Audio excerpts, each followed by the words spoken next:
Come here, Pastor. Come here. Is that your wife? Please bring your wife.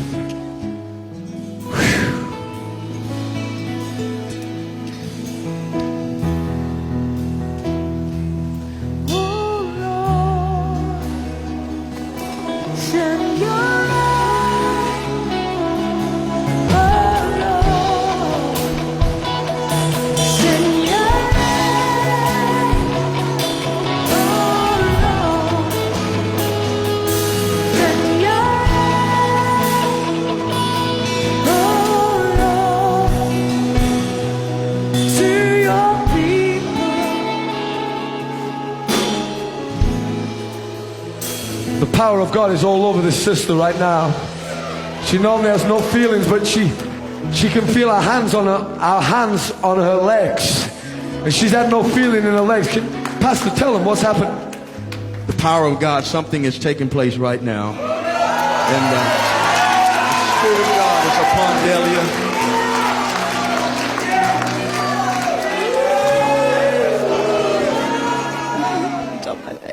I'm feeling your hands on my legs.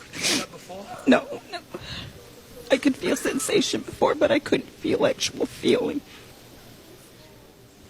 This dear sister has nerve damage, and the Lord is restoring the sensation in her legs. Keep worshiping. Come on.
I'm telling you right now, Jesus, we give you all the glory tonight.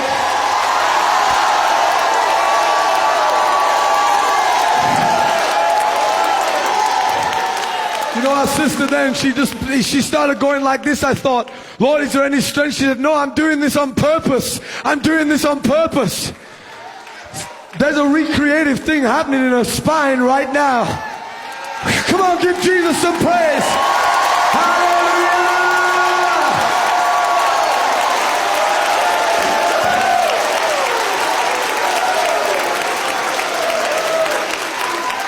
Woo! I'm gonna go right now.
My eyes are seeing it, but my brain.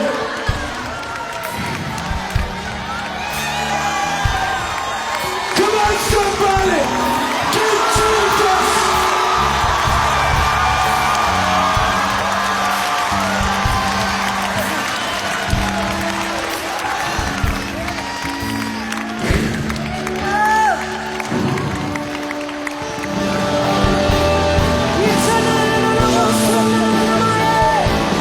Come on, church!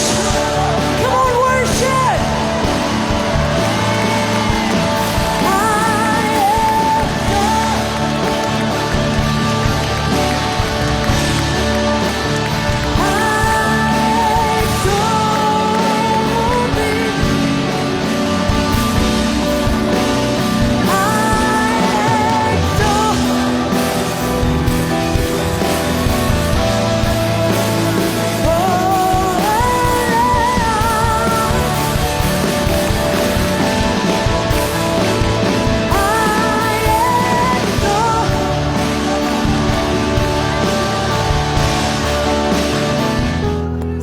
You've seen the video. Now we have the great pleasure of welcoming Sister Delia Knox and her husband, Levy Knox. Give Sister Delia a mighty shout.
You know, there are literally millions of viewers watching right now. And you know, we say all the time, you know, that you were paralyzed for 22 years. 22. But you know, that's easy for us to flip off the tongue. It's easy for me to proclaim 22 years. But I want you to tell us that there are people in wheelchairs right now that are watching. Could you tell them day to day for 22 years? I can tell you that for the first 10 years, I would rise every day saying, would today be the day? Would today be the day? And I'm getting emails all across the nation and beyond with people that have been hoping, and they've given up hope.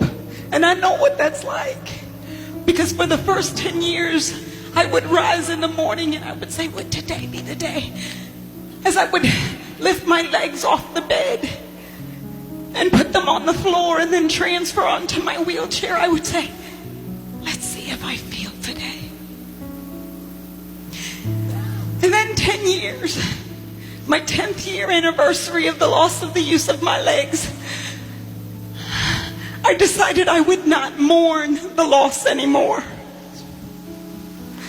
I decided from here on I will worship, will use that which is productive in my life as a weapon of warfare. I will turn my weapon, my instruments of productivity into weapons of warfare.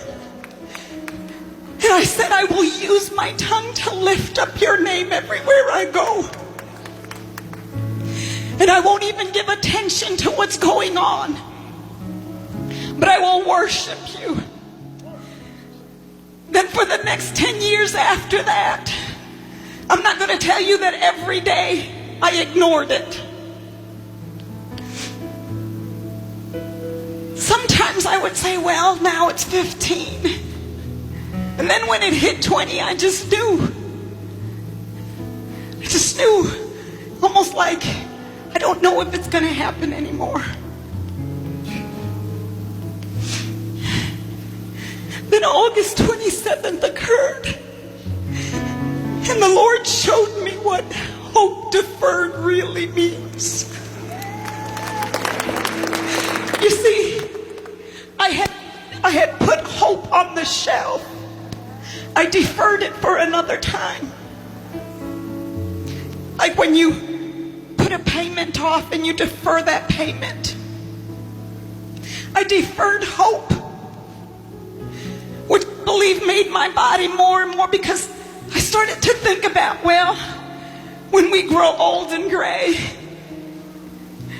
how is my husband going to be carrying me? I started thinking about, I'm going to end up in a home somewhere, a nursing home somewhere, because I would never want to burden anyone, and I never had the privilege of birthing kids naturally, obviously. And so I thought,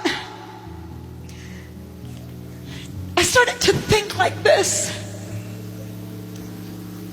Well, it's just not going to happen. Something happened to me on August 27th when I came into that revival.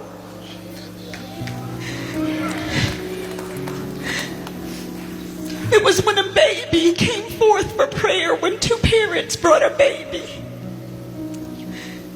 You see, before that I wanted to leave because I would stay away from scenes like that, and I just wanted to roll out of there because I just didn't want to be disappointed anymore.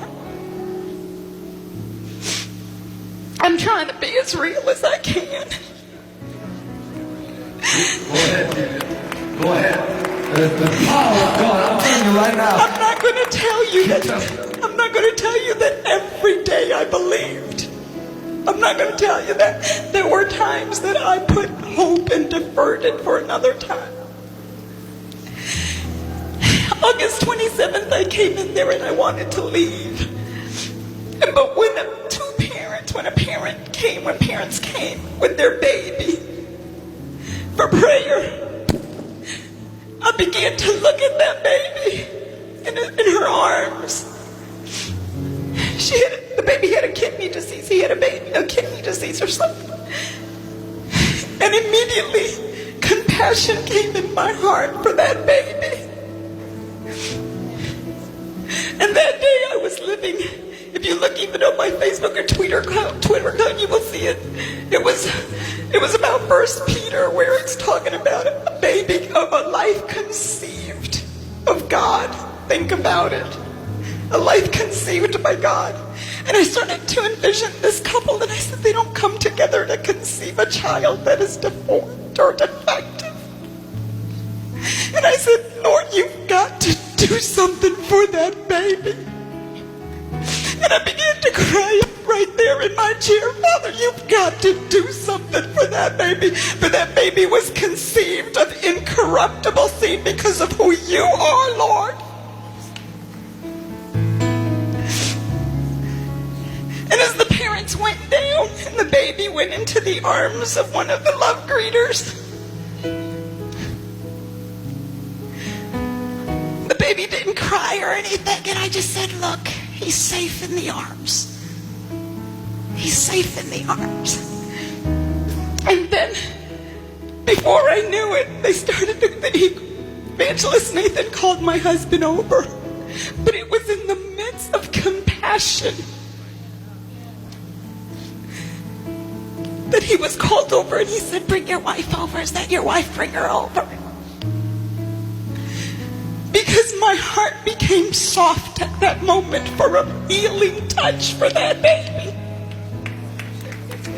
Something happened, and I can't explain it to you other than something happened within me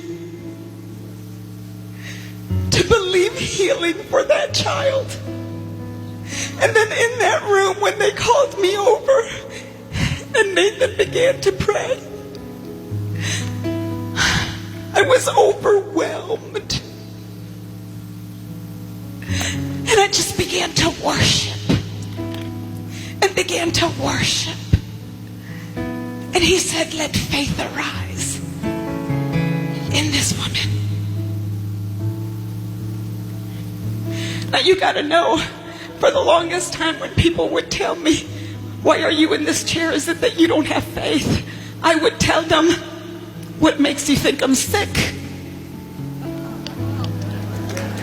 But that night, in the midst of compassion, my heart was softened to the point where I said, Lord, I allow you to do what you need to do in my life.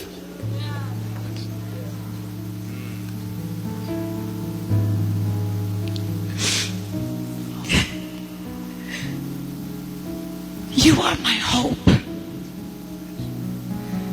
And in my mind, I just said, just don't disappoint me.